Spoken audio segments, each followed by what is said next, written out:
السلام عليكم. كالعادة قررت نشارك معكم قصص واقعية من قلب الواقع، بلا تزيين بلا كذوب. هاد المرة القصة مختلفة. ليلة باردة والهدوء كان مخيم على الزنقة، حتى بان صوت صرخة كيقطع السكون. الجيران خرجوا بنص النعاس وكل واحد كيتسنى يشوف اش واقع. باب واحد الدار كان محلول على غير العادة، والضوء شاعل في الصالون.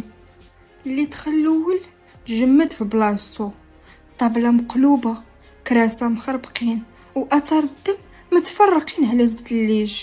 ولكن الغريب ما كانت حتى جثة. ومن تما بدات القصة اللي ما كان حتى واحد يتصورها. الليلة ديال الحديث بقات عالقة في بال كل شي في الحي. البوليس جاو في الوقت وداروا الطوق على الدار كاملة. الناس تزاحموا من بعيد وكل واحد كيسول اش كاين. المحقق الرئيسي دخل وسط الدار، وقف دقيقة كيتأمل في الفوضى. طابلة مقلوبة، الكراسة طايحين، كيس صغير محلول باين فيه ورقة مقطعة، وبقع ديال الدم اللي كتوصل حتى للممر المؤدي للغرفة. والغريب في الأمر هو أن ما كاينه حتى جثة. المحقق بدا كيسول الجيران: شكون اخر اللي شفتوه داخل هاد الدار؟ جاوبت واحد الجارة كبيرة في العمر: الله يرحم الوالدين، شفت البارح واحد الراجل غريب ما عرفتوش، دخل مع مول الدار في الليل ومن تما ما خرج حتى واحد. المحقق بقى ساكت وعيونه مركزين على الباب المسدود ديال الغرفة اللي باين بحال شي حد قصدو ما يتحلش. المحقق امر الشرطة يفتحوا الباب ديال الغرفة، جابوا واحد الآلة وكسروا القفل بصعوبة. منين تفتح الباب تسنى الجميع يلقاو الجثة، لكن المفاجأة الغرفة خاوية، غير سرير مشدود مزيان وواحد دولاب محلول فيه حوايج مرمية بلا نظام. غير ان المحقق انتبه لواحد الحاجة دقيقة: فوق الحيط كان مكتوب بكلمات صغار بحال الا مكتوبة بالدم. ما كانش خطأ، كان لازم. الجو تزاد برودة والجيران اللي واقفين برا بداو كيتسناو الجواب. المحقق رجع يراقب الارضيه ديال الغرفه ولقى ان الدم كيتوقف حدا الشباك. كيطل الشباك محلول شويه وتحتو حبل طويل مربوط بواحد الكرسي، يعني كاين اللي خرج من هنا. لكن السؤال: واش مول الدار هو اللي هرب ولا الراجل الغريب اللي دخل معاه هو اللي جرو؟ بعد ما لقاو الحبل، المحقق امر البوليس يفتشوا الحديقه اللي تحت الشباك، وبالفعل وسط العشب بان اثر ديال حذاء ثقيل كيخلي بصمات غارقه في التراب، وكأن شي حد كان كيجري وهو هاز وزن ثقيل. المسافه اللي قاطعها الاثر قصيره، غير اللي عند واحد الكراج مهجور في الزاويه ديال الزنقه. منين فتحوا الباب ديالو الريحه ديال الدم ضربات في المكان كامل. وسط الظلام واحد الشرطي شعل الضوء ولقى بقعة كبيرة كتقطر من فوق الطاولة الخشبية. وسط الصمت بانت شي ورقة ملصقة في الحيط مكتوب عليها بخط عوج: البداية هنا والنهاية غادي تكون عند اللي ما كيظنش راسو مستهدف. المحقق تجمد اللحظة وحس ان هاد القضية ماشي غير اختفاء، هذه مؤامرة متخطة بدقة. والاخطر واحد من الشهود اللي كان حاضر مع البوليس بدا كيتبدل وجهه بحال الرسالة موجهة ليه هو بالذات. التحقيق تزاد سخونية، البوليس داروا الحراسة على الحي كامل، لكن التوتر كان باين في العينين ديال السكان. الرسالة اللي لقاو في الكراج بقات كتقلق المحقق، حيت واضحة القاتل ماشي غير غادي يوقف هنايا. في وسط داك الضغط المحقق قرر يجمع الناس اللي ساكنين قريبة من الدار باش يسمع الشهادات ديالهم. القاعة الصغيرة ديال الجمعية ديال الحي عمرات وكل واحد كيتفرج في الاخرين، وكان كل واحد متهم. فاش بدا الاستجواب وحده من الجارات نطقات بارتباك: الليله ديال الحديث سمعت مول الدار كيهضر بصوت عالي مع واحد، ولكن كان الصوت ديال شي واحد اخر غريب خشن بزاف بحال شي حد كان كيهدو. المحقق بدا يدور الملاحظات، وفجأة واحد من الشهود اللي كان حاضر في القسم طاح ميت وسط الناس. الكل تجمع عليه، لكن كان فات الأوان. ضرب سكين في ظهره بلا ما يحس. الجريمة الأولى وقعت قدام عيني البوليس والناس كاملين، والمصيبة القاتل باقي حر وكاين وسطهم.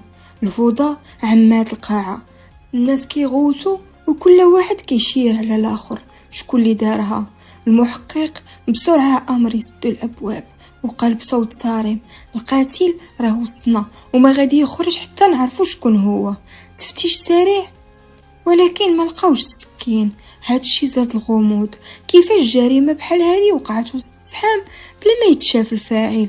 المحقق رجع يركز على الجثه، لقى واحد التفاصيل خطيره. الضحيه اللي تقتل هو نفس الشاهد اللي كان باين عليه الخوف في الوقت اللي شاف الرساله في الكراج. بمعنى اخر القاتل كان كيسكت شخص اللي يمكن يعرف شي سر. زاد المحقق يقلب في جيوب الميت ولقى ورقه صغيره مطويه مكتوب فيها: ما تخافش، انا غادي نحميك، غير ما تفضحنيش. هاد السطر زاد اللغز للغموض. شكون كان باغي يحميه؟ واش القاتل نفسه ولا شي حد اخر متورط في القضيه؟ المحقق حس ان هاد الجريمه ماشي صدفه، هادي مجرد خطوه من لعب اكبر واللي جاي اخطر. بعد ما تقتل الشهيد البوليس داروا طوق امني اقوى على الحي كامل. المحقق ما بقاش باغي يسمع غير الهضره، خاصو دليل مادي. بدا بالتفتيش من جديد في دار الضحيه الاول، مول الدار اللي اختفى. وسط المطبخ لقى درج مخبي وفوقو غبره باين عليها شي حد حركها مؤخرا. منين فتح لقى صندوق ديال الخشب صغير مقفول بالساروت. جاب الخبير الجنائي وقدروا يفتحوا الصندوق. اللي لقاو فيه كان صادم، صور قديمه بالاسود والابيض كيبان فيها مول الدار مع 3 ديال الرجال اخرين. الغريب هو ان واحد من هاد الرجال اللي في الصوره باين هو نفسه الشاهد اللي تقتل في القاعه. المحقق بدا يربط الخيوط. الضحيه المختفي كان كيعرف القاتل مزيان، الرساله اللي لقاو عنده في جيبو ماشي صدفه، والقاتل كيحاول يطوي الماضي بالدم.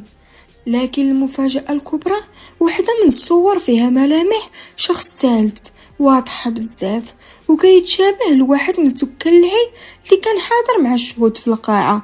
المحقق عرف القاتل كيصفي الحسابات القديمة واللي جاي غادي يضرب أقرب هدف. المحقق قرر يواجه الحقيقة، جاب الصورة اللي لقاها في الصندوق ووراها للناس اللي باقيين في القاعة.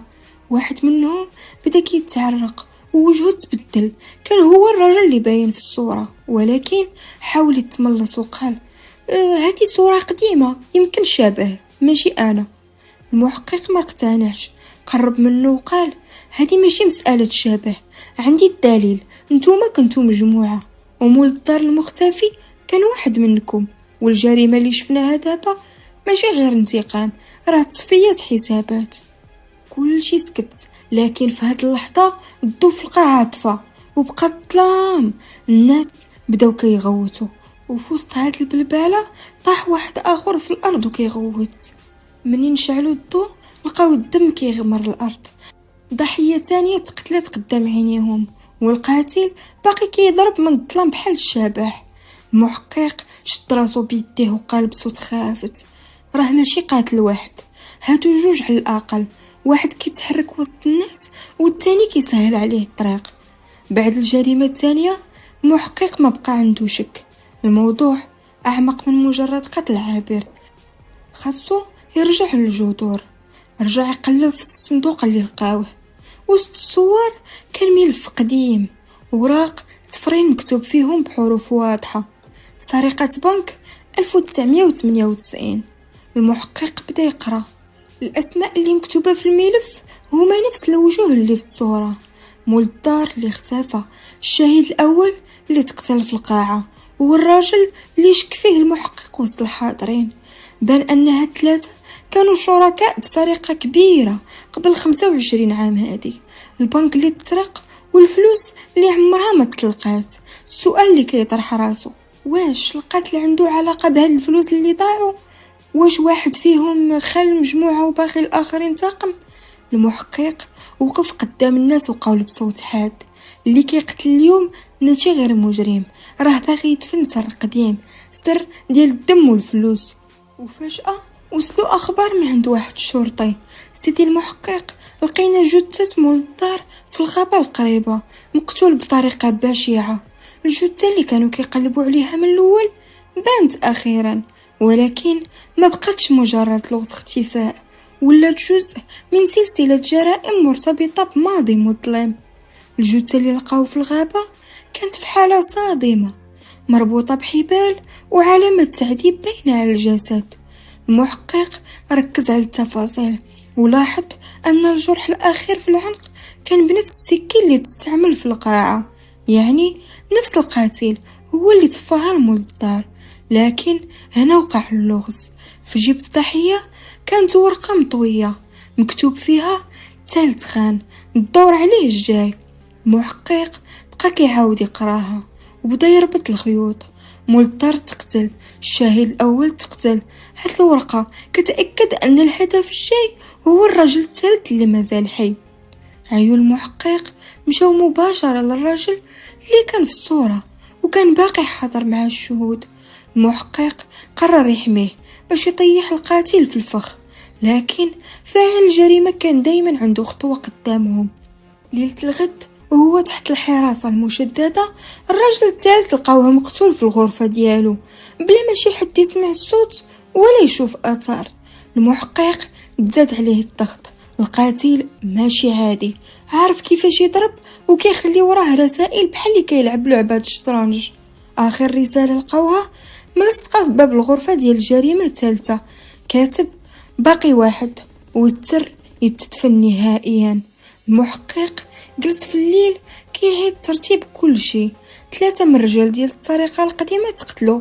الرسالة الأخيرة كاتبة باقي واحد، لكن في الصورة اللي لقاو في الصندوق كانوا 4 ديال الرجال ماشي 3، يعني واحد منهم مازال ما بانتش هويته بوضوح.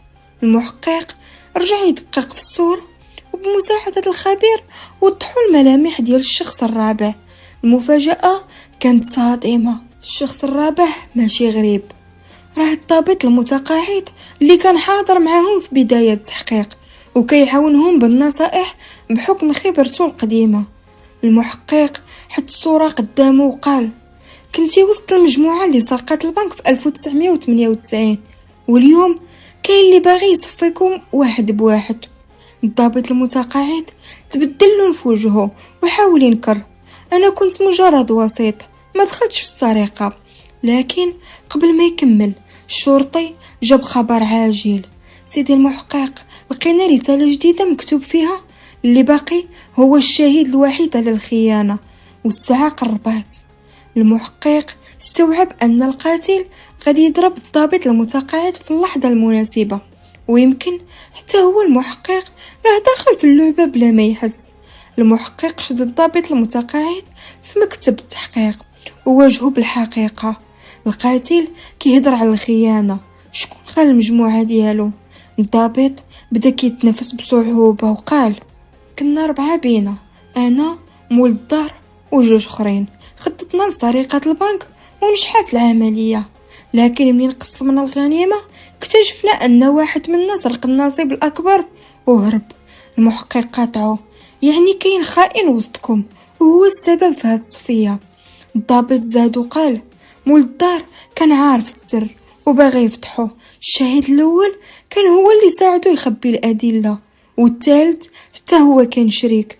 دابا كاملين تقتلوا وباقي انا، حيت انا الشاهد الاخير اللي مازال عايش.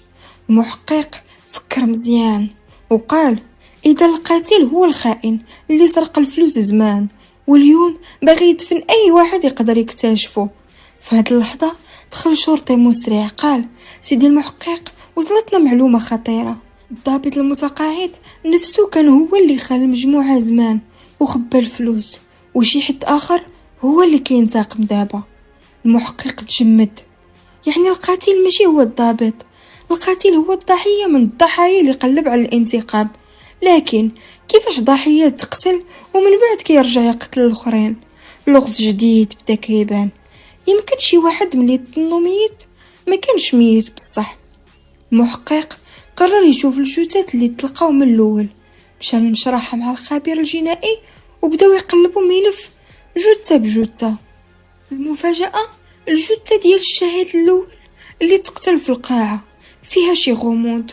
الطعنة اللي تعرض ليها ما كانش في القلب ولا في عضو حيوي، ومع ذلك الكثرة ديال الضوضاء والظلام كان ممكن يتصنع الموت.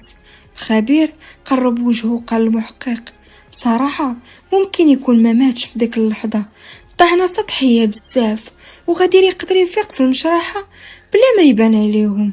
المحقق هنا بدا يجمع الخيوط. اذا الشاهد الاول ما ماتش بصح، راه عنده الوقت والفرصة باش يهرب.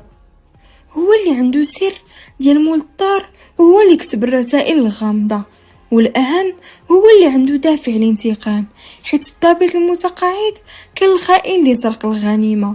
بمعنى آخر القاتل الحقيقي ماشي شبح، بل واحد من الضحايا اللي لعب الدور ديال الميت باش يصفي الحسابات واحد بواحد. المحقق وقف وقال: خاصني نرجعو للحي لأنه غادي يضرب الليلة الأخيرة. الليل كان غارق في الظلام، الحي هادئ غير من أنفاس البوليس اللي محاصرين المكان. المحقق عرف أن الليلة غادي تكون الأخيرة، لأن القاتل ما بقى عنده غير هدف واحد: الضابط المتقاعد.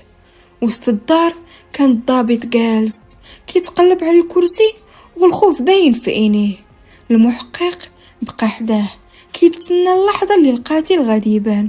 وفجأة واحد الصوت جا من الطابق الفوقي، خطوات بطيئة كتقرب ومعها صرير ديال الأرض الخشبية. المحقق شد سلاحه وطلع بشوية. الباب تفتح ووسط الظلام بان وجه القاتل. كان هو الشهيد الأول اللي كل شي حسبه ميت في القاعة. ابتسم بسخرية وقال: ما كنتوش أذكياء كفاية، الطعنة ما كانش غير مصلاحية، وخليتكم تصدقوا أننا ميت باش نخدم على راحتي. المحقق صوب عليه السلاح وقال: كنتي كتقتل باش تنتقم من الخيانة ديال 25 عام هادي ياك؟ القاتل هز راسو وقال: بصح الفلوس عمرها ما كانت كتهمني، ولكن الخيانة قتلتني وأنا حي. اليوم صفيت الحساب مع كل شيء، وباقي غير هاد الجبل اللي خاننا. وما كملش كلامه حتى هجم على الضابط بسكين في اليد. المحقق كان أسرع وطلق رصاصة وقفت الهجوم. القاتل وقع على الأرض والدم كيسيل من جنبه، وابتسامة باردة قال آخر جملة: حتى إلا مت سير تدفن معايا. القاتل كان مرمي على الأرض كيتنفس بصعوبة، والبوليس شدوه بسرعة. الضابط المتقاعد بقى جالس في بلاصتو، وجهه شاحب والعرق كينزل من جبينه. المحقق قرب منه وقال: انتهت اللعبة. القاتل تصفى، لكن الضابط ما بانش مرتاح، بالعكس بقى كيهضر بصوت واطي: ما عرفتوش الحقيقة كاملة، السر باقي ما ماتش. المحقق شدو وقال: شنو كتقصد؟ الضابط اعترف وهو كيرجف: انا اللي سرقت الغنيمة زمان وخبيت الفلوس كاملة، مكانهم باقي ما تكتشف، وحتى الليلة ما حد ما غادي يعرف فين. المحقق تصدم وقف ساكت، ولكن قبل ما يزيدو يسولو الضابط شد قلبه وطاح ميت فجأة بسكتة قلبية. الكل بقى مصدوم. القاتل الحقيقي تشد، ولكن السر الكبير اللي خلى الدم يسيل تدفن مع آخر واحد كان عارفه. المحقق خرج من الدار والليل باقي مظلم، وقال في خاطره: مرات الحقيقة أخطر من الكاذب، وهذه قضية غادي تبقى ناقصة، لأن المال اللي تقتل عليه الناس مازال مدفون في الظلام.